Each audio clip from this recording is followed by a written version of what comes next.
Io sono in campagna elettorale, voglio vincere, va bene? E io pure. Minchia Faraone c'è droga, io volevo parlare con chi non mi accedo le cose. Minchia dice manco loro pure non si ci sono poi no. E chi sto picciolo ce ne dicevo scade. A raccogliere i piccioli, non c'era a raccogliere i piccioli. Non vanno a finire, non capisci? Che io so, penso che una parte di poco che c'era talmente. E l'auto. Non lo so.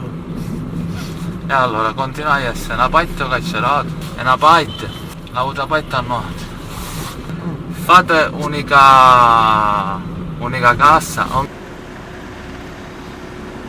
Ascolta, sabato, siccome mi chiedono un po' di cose, ce la diamo a levare verso la 9. Ora diciamo proprio...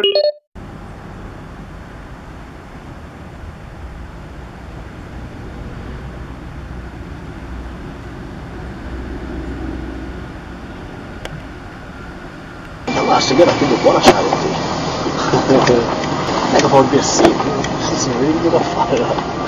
Hai molto bisogno di lavoro. Noi siamo con questo non è benzina e ce l'abbiamo un po' che ne. Pure in benzina soltanto che ci fa il capo. Poi se mi dà lì che devo farlo ramma. Aspetta manco che 500.000 sto scalo. Caga una bella tesa, adesso c'è poco che se non dobbiamo fare. Nel 2012 ho ricevuto una serie di telefonate anonime e mi chiedevano soldi. Successivamente, qualche tempo dopo, ho trovato un bottiglia di benzina davanti al negozio e avevano versato benzina sotto la saracinesca. Qualche giorno dopo ancora mi hanno fatto trovare la colla nei lucchetti. Come si è comportato dopo? Ho avuto paura e ho pagato. Ho pagato per paura, oggi non pagherei mai più.